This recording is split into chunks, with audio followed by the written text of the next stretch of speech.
ನಮಸ್ಕಾರ. ಫ್ರೀಡಂ 19 ಸುದ್ದಿವಾಹಿನಿಗೆ ಸ್ವಾಗತ.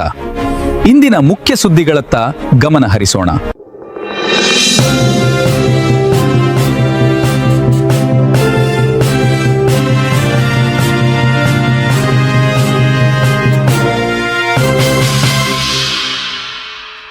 ನಮಸ್ಕಾರ, ನೀವು ನೋಡ್ತಾ ಇದ್ದೀರಾ ಫ್ರೀಡಂ 19 ನ್ಯೂಸ್ ಚಾನೆಲ್. ನಿಖರ ಮತ್ತು ಪರಿಶೀಲಿತ ನಿರಂತರ ಸುದ್ದಿಗಳನ್ನ ಜವಾಬ್ದಾರಿಯುತವಾಗಿ ತಲುಪಿಸುವಂತ ವಿಶ್ವಾಸಾರ್ಹ ಸುದ್ದಿ ವೇದಿಕೆ ಫ್ರೀಡಂ 19 ನ್ಯೂಸ್ ಚಾನೆಲ್ಗೆ ತಮಗೆಲ್ಲರಿಗೂ ಆತ್ಮೀಯವಾದಂತಹ ಸ್ವಾಗತ.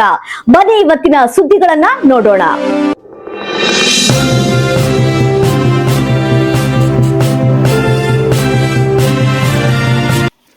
ಹಿಜಾಬ್ ಅನುಮತಿ ವಿರೋಧಿಸಿ ಶ್ರೀರಾಮ ಸೇನೆ ಪ್ರತಿಭಟನೆ, ಮುಖಂಡರು ಬೆಳಗಾವಿಯ ರಾಜ್ಯ ಸರ್ಕಾರದ ಹಿಜಾಬ್ ಅನುಮತಿ ನಿರ್ಧಾರವನ್ನು ಖಂಡಿಸಿ ಶ್ರೀರಾಮ ಸೇನೆ ಕಾರ್ಯಕರ್ತರು ನಗರದಲ್ಲಿ ಪ್ರತಿಭಟನೆ ನಡೆಸಿದರು. ನಗರದ ಚನ್ನಮಾರುತದಲ್ಲಿ ಶ್ರೀರಾಮ ಸೇನೆ ಮುಖಂಡ ರವೀಂದ್ರ ಕೋಕಿತ್ಕರ್ ನೇತೃತ್ವದಲ್ಲಿ ಪ್ರತಿಭಟನೆ ಹಮ್ಮಿಕೊಳ್ಳಲಾಗಿತ್ತು. ಪ್ರತಿಭಟನಾಕಾರರು ಸರ್ಕಾರದ ಕ್ರಮದ ವಿರುದ್ಧ ಘೋಷಣೆಗಳನ್ನು ಕೂಗಿ ಆಕ್ರೋಶ ವ್ಯಕ್ತಪಡಿಸಿದರು. ಇದೇ ವೇಳೆ ಶಾಲೆ ಹಾಗೂ ಕಾಲೇಜು ವಿದ್ಯಾರ್ಥಿಗಳಿಗೆ ಕೇಸರಿ ಶಾಲು ವಿತರಿಸಲು ಸಿದ್ಧತೆ ನಡೆಸಲಾಗುತ್ತಿದೆ ಎಂದು ಶ್ರೀರಾಮ ಸೇನೆ ಮುಖಂಡರು ತಿಳಿಸಿದರು. ಪ್ರತಿಭಟನೆ ತೀವ್ರಗೊಳ್ಳುವ ಸಾಧ್ಯತೆ ಹಿನ್ನೆಲೆಯಲ್ಲಿ ಪೊಲೀಸರು ಮುನ್ನೆಚ್ಚರಿಕೆ ಕ್ರಮವಾಗಿ ಸ್ಥಳಕ್ಕೆ ಆಗಮಿಸಿ ಪರಿಸ್ಥಿತಿಯನ್ನು ನಿಯಂತ್ರಣದಲ್ಲಿಟ್ಟರು. ಬಳಿಕ ಪ್ರತಿಭಟನೆಯಲ್ಲಿ ಭಾಗವಹಿಸಿದ್ದ ಶ್ರೀರಾಮ ಸೇನೆ ಮುಖಂಡರು ಹಾಗೂ ಕಾರ್ಯಕರ್ತರನ್ನು ಪೊಲೀಸರು ವಶಕ್ಕೆ ಪಡೆದು ಸ್ಥಳದಿಂದ ಕರೆದೊಯ್ದರು. ಪ್ರತಿಭಟನೆಯ ವೇಳೆ ಕೆಲಕಾಲ ಚನ್ನಮಾರುತದಲ್ಲಿ ಉದ್ವಿಗ್ನ ವಾತಾವರಣ ನಿರ್ಮಾಣವಾಗಿದ್ದರೂ ಪೊಲೀಸರು ಪರಿಸ್ಥಿತಿಯನ್ನು ನಿಯಂತ್ರಿಸಿ ಯಾವುದೇ ಅಹಿತಕರ ಘಟನೆ ನಡೆಯದಂತೆ ಕ್ರಮ ಕೈಗೊಂಡರು. ಗೌಸ್ ಸರದಿ, ಫ್ರೀಡಂ 19 ನ್ಯೂಸ್, ಬೆಳಗಾವಿ. ಪ್ರೀತಿಯ ಹೃದಯಪೂರ್ವಕ ನಮಸ್ಕಾರ, ಅಸ್ಸಲಾಂ ವಲೈಕುಂ. ಇವತ್ತಿನ ದಿವಸ ನಾವು ಉತ್ತರ ಕರ್ನಾಟಕ ಅಲ್ಪಸಂಖ್ಯಾತ ಮತ್ತು ವಿಶೇಷವಾಗಿ ಮುಸ್ಲಿಂ ಸಮುದಾಯದವರು ಒಂದು ಕಳಕಳಿ ಹಿರಿಯ ಕಾಂಗ್ರೆಸ್ ಹೈಕಮಾಂಡ್ಗೆ ಮನವಿ ಇಟ್ಟಿದ್ದೀವಿ. ಯಾಕಂದ್ರೆ ನಮ್ಮ ಬೆಳಗಾವಿ ಅಲ್ಪಸಂಖ್ಯಾತರ ಹೆಮ್ಮೆ ಪುತ್ರ ಆದ ಅಲ್ಹಾಜ್ ಆಸಿಫ್ ರಾಜು ಸೇಠ್ ಸಾಹೇಬರು ಬಹಳಷ್ಟು ಕೆಲಸ ಮಾಡಿದ್ದಾರೆ. ಇದರಲ್ಲಿ ಅವರು ಜಾತಿ ಭೇದ ಭಾವ ಮತ್ತು ಹಿಂದೂ ಮುಸ್ಲಿಂ ಏನೂ ಇಲ್ಲದೆ, ಯಾಕಂದ್ರೆ ನೋಡಿದ್ದೀವಿ ಕೋವಿಡ್ ಅಲ್ಲಿ ಇರಲಿ ಮತ್ತು ಬಹಳಷ್ಟು 2019 ಫ್ಲಡ್ ಬಂದಿತ್ತು. ಬೆಳಗಾವಿ ಗ್ರಾಮೀಣ ಫ್ಲಡ್ ಹಸಲು ಬಂದಿತ್ತು. ಆ ತರ ಅಪಾರ ಕೊಡುಗೆ ಮಾಡಿದ್ದಾರೆ. ಬಹಳಷ್ಟು ಬಡಜನರಿಗೆ ಸಹಾಯ ಮಾಡಿದ್ದಾರೆ. ವಿಶೇಷವಾಗಿ ಅನಾಥ ಮಕ್ಕಳಿಗೆ ಮದರಸಾಗಳು ಇರಲಿ, ಹಾಸ್ಟೆಲ್ ಇರಲಿ, ಬಹಳಷ್ಟು ಬೆಳೆಸಿದ್ದಾರೆ. ಅದರಲ್ಲಿ ಮತ್ತು ನಮ್ಮಂತರ ನಾಯಕರಿಗೆ ಬರಲಿಕ್ಕೆ ಅವರು ಮುಖ್ಯಕರನಾಗಿದ್ದಾರೆ. ಅದಕ್ಕೆ ನಾವು ಕಳಕಳಿ ಒಂದು ಹೃದಯಪೂರ್ವಕ ಮನವಿ ಮಾಡ್ಕೋತೀವಿ ಕಾಂಗ್ರೆಸ್ ಹಿರಿಯ ಅಧಿಕಾರಿಗಳಿಗೆ. ಈ ಬಾರಿ ನಮ್ಮ ಈಗ ಏನು ಡಿ ಕೆ ಶಿವಕುಮಾರ್ ಸಾಹೇಬ್ ಸಚಿವ ಆಗ್ತಾ ಇದ್ದಾರೆ, ಮುಖ್ಯಮಂತ್ರಿ ಆಗ್ತಾ ಇದ್ದಾರೆ. ಅದ್ರ ಜೊತೆಗೆ ನಮ್ಮ ಅಲ್ಪಸಂಖ್ಯಾತರಲ್ಲಿ ಕೋಟೆಯಲ್ಲಿ ನಮ್ಮ ಆಸಿಫ್ ರಾಜು ಸೇಠ್ ಸಾಹೇಬರಿಗೆ ಒಂದು ಸಚಿವ ಸ್ಥಾನ ಕೊಡ್ಬೇಕಂತ ಕೇಳ್ಕೊಡ್ತೀವಿ. ನನ್ನ ಹೆಸರು ಇಮ್ರಾನ್ ತಪ್ಕಿರ, ನಾನು ರಾಜ್ಯ ಪ್ರಧಾನ ಕಾರ್ಯದರ್ಶಿ ಅಲ್ಪಸಂಖ್ಯಾತರ. ನಾನು ಬಾಬುಲಾಲ್ ಭಾಗವಾನ್, ಮಾಜಿ ನಗರ ಜಿಲ್ಲಾ ಕಾಂಗ್ರೆಸ್ ಅಧ್ಯಕ್ಷರು ಹಾಗೂ ಕೆಪಿಸಿಸಿ ಸದಸ್ಯರು. ಸರ್, ಇವತ್ತಿನ ದಿವಸ ನಮ್ದು ಒಂದೇ ಒಂದು ಮಹತ್ವದ ನಮ್ಮ ಅಜೆಂಡಾ ಅಂದ್ರೆ ಏನಂದ್ರೆ, ಇದು ಈಗೇನು ಡಿ ಕೆ ಶಿವಕುಮಾರ್ ನೇತೃತ್ವದಲ್ಲಿ ಏನು ಮಿನಿಸ್ಟರ್ ಎಕ್ಸ್ಪಾನ್ಷನ್ ಮಾಡಾಕ್ತಾರ, ಅದರಲ್ಲಿ ಎಸ್ಪೆಷಲಿ ಬೆಳಗಾವಿ ಜಿಲ್ಲಾಕ ಇನ್ನೂ ತನಕ ಹಾಗೂ ನಾರ್ತ್ ಕರ್ನಾಟಕ ಮುಸ್ಲಿಂಗೆ ಪ್ರಾತಿನಿಧ್ಯ ಸಿಕ್ಕಿಲ್ಲ. ಅದರ ಸಲುವಾಗಿ ಈ ಸಲ ಏನದ ರಾಜು ಸೇಠ್ ಸಾಹೇಬರಿಗೆ ಏನದ ಪ್ರಾತಿನಿಧ್ಯ ಮಿನಿಸ್ಟರ್ದಲ್ಲಿ ಕೊಡ್ಬೇಕಂತ ವಿನಂತಿ. ನಾವು ಅಂದ್ರೆ ಆಗಲೇ ಏನ್ರಿ ಇನ್ನೂ ಲೇಟ್ ಆಯ್ತಂತ, ಲೇಟ್ ಏನೂ ಆಗಿಲ್ಲ. ಮಿನಿಸ್ಟರ್ ಎಕ್ಸ್ಪಾನ್ಷನ್ 3 ಹಂತದಲ್ಲಿ ಆಗೋದದ ಸರ್. ಯಾವುದೇ ಪರಿಸ್ಥಿತಿಯಲ್ಲಿ ಮೊದಲನೇ ಹಂತದಾಗ್ಲಿ 2ನೇ ಹಂತದಲ್ಲಿ ಕೊಡಬೇಕು.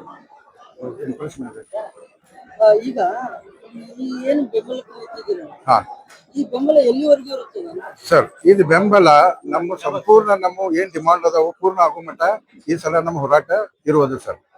ಎಸ್ಪೆಷಲಿ ಮೈನಾರಿಟಿದು ಹೋರಾಟ ಇರೋದು. ಯಾಕಂದ್ರೆ ಇಷ್ಟು ವರ್ಷ ನಾವು ಈಗ 75-80 ವರ್ಷ ನಾವು ಏನೈತಿ ಕಾಂಗ್ರೆಸ್ಗೆ ಕೊಟ್ಟಿವು. ಏನ್ರಿ ಇನ್ನು ಮುಂದೆ ಏನೈತಿ ನಾವು ಮುಂದಿನ ವಿಚಾರ ನಾವು ಮಾಡ್ಬೇಕಾಗ್ತದೆ. ಈ ಬೆಂಬಲವನ್ನ ಓಟಿಗಾಗಿ ಇದನ್ನಾಗುತ್ತೆ ಅಂತ ಕನ್ವರ್ಟೇಷನ್ ಆಗುತ್ತೆ ಅಂತ 100% ಸರ್.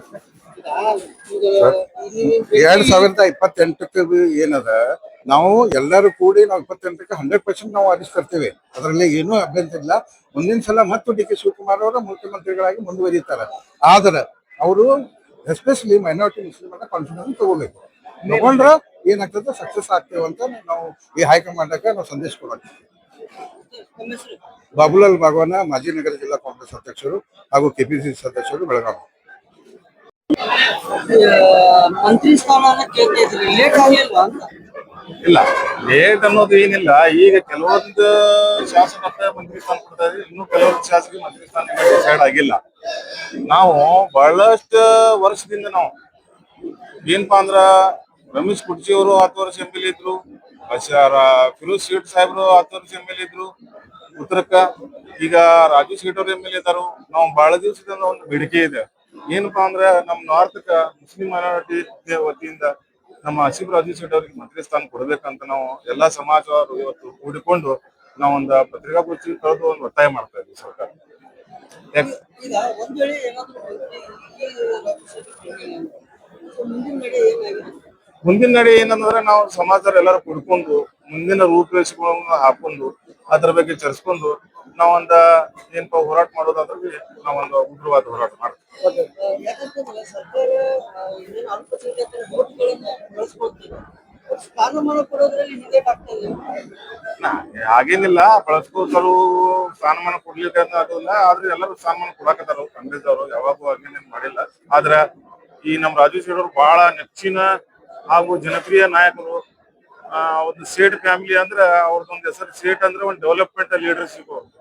ಯಾವಾಗೂ ಉತ್ತರಕ್ಕೆ ಬಹಳಷ್ಟು ಡೆವಲಪ್ಮೆಂಟ್ ಒಳ್ಳೆ ಕೆಲಸಗಳು ಮಾಡಿದ್ದಾರೆ. ಮತ್ ನಮ್ಮ ಎಲ್ಲಾ ಸಮಾಜದವ್ರಿಗೂ ತಗೊಂಡ್ ಹೋಗ್ತಾ ಇದ್ದಾರೆ. ಇದೇ ಇವರು ಅವರು ಯಾರಿಗೂ ಏನೋ ಅನ್ನದೇನೆ ಎಲ್ಲಾ ಸಮಾಜದವ್ರಿಗೂ ಕೆಲಸ ಮಾಡ್ತಾ ಇದ್ದಾರೆ. ಯಾರು ಹೋದ್ರೂ ಅವ್ರು ಕೆಲಸ ಮಾಡ್ತಾ ಇದ್ದಾರೆ. ಹಾಗೇನೆ ಎಲ್ಲಾ ಸಮಾಜದವರು ನಾವು ಒತ್ತಾಯ ಮಾಡ್ತಾ ಇದ್ದೀವಿ. ವಿಶೇಷವಾಗಿ ಇವತ್ತು ನಾವು ಮುಸ್ಲಿಂ ಸಮಾಜದವರು ಎಲ್ಲರೂ ಒಕ್ಕೂಟಾಗಿ ಒಂದು ಡಿಮಾಂಡ್ ಇಡ್ತೀವಿ.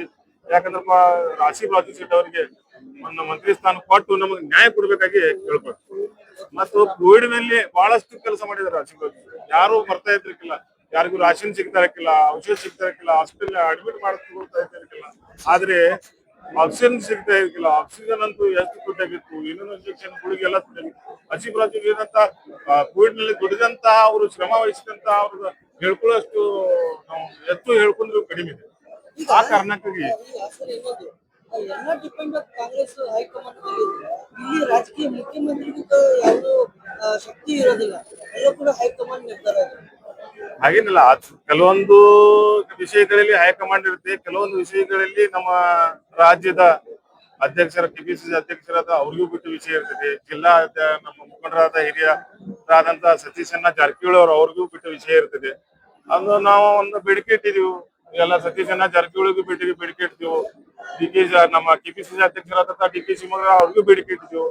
ಮತ್ತೆ ನಮ್ಮ ಕಾಂಗ್ರೆಸ್ನ ಪ್ರಧಾನ ಕಾರ್ಯದರ್ಶಿ ಆದಂತ ವೇಣುಗೋಪಾಲ್ ಅವ್ರಿಗೂ ನಾವು ಬೇಡಿಕೆ ಇಟ್ಟಿದ್ದೀವಿ.